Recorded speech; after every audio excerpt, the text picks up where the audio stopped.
Sound.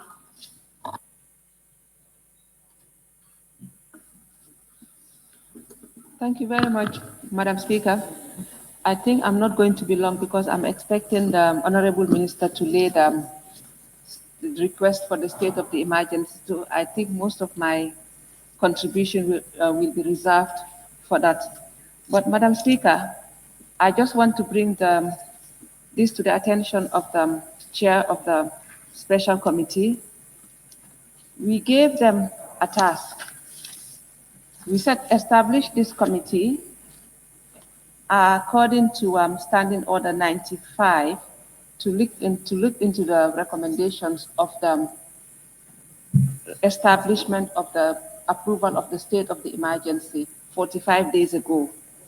And going to the report of the Standing Committee of the Human Rights and Constitutional Matters on that day, we had 5 recommendations. I think the 4th one especially was that the Minister of Finance and Economic Affairs and the relevant line ministries, example, the health, trade, tourism, etc., to work with the Attorney General and Minister for Justice to come up with a compensatory mechanism to provide relief packages and to the most vulnerable during the times of restriction.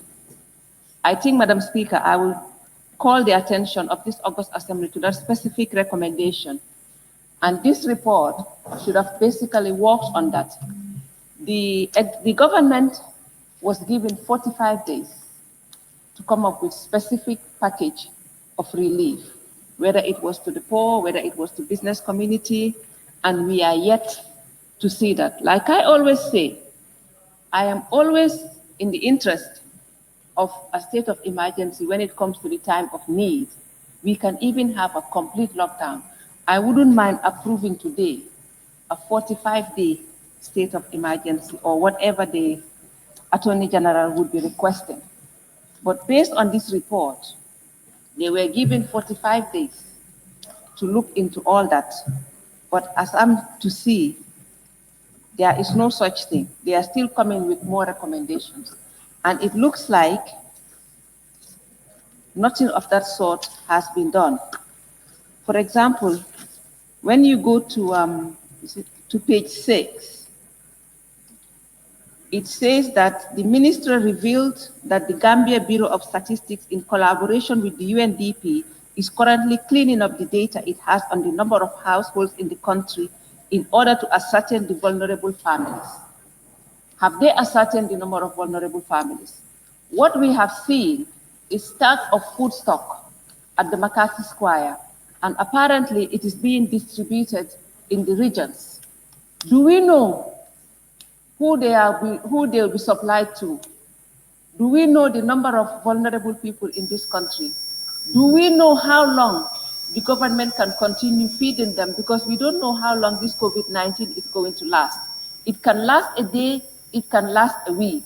So what I was expecting from this report basically is to tell us that these are the number of vulnerable people. This is the amount we will need to feed them every month. And if this pandemic goes on, this is how much we are going to need per month, and henceforth, probably per year. That is what I was expecting from this report, first of all.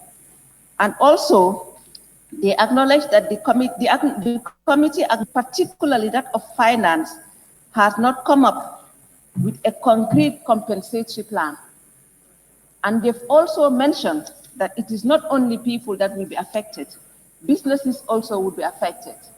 So, Madam Speaker, in as much as I want to approve a state of emergency, in fact, I would not even go for the 21 days. I would wait for what the minister would have to say, and then we'll see how long we can also, because we've seen Senegal.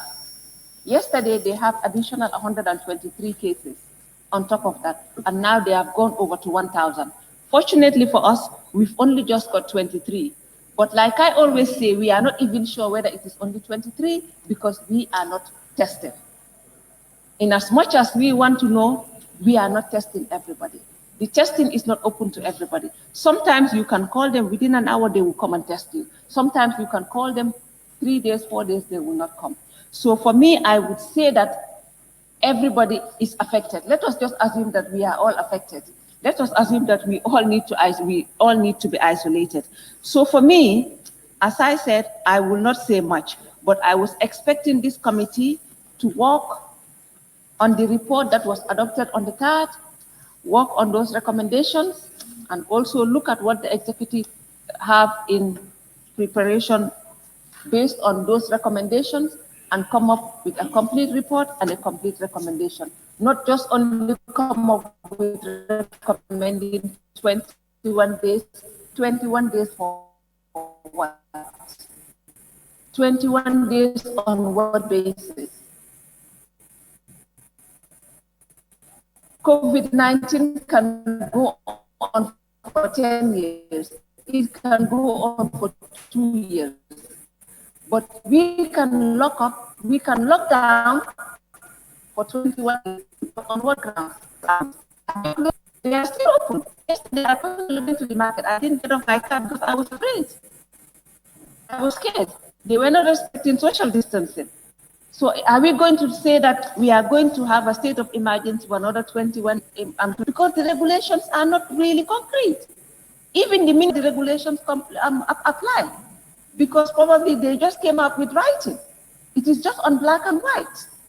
It cannot be implemented. If you say stay at home and not feed me, they have stocks of rice for the past 2 weeks. Are people receiving it? Who is receiving it? I don't know. That is what I wanted to know. We wanted to know facts and figures, not only say we are going to approve, we are not going to approve. Thank you very much, Madam Speaker. Please, I will take one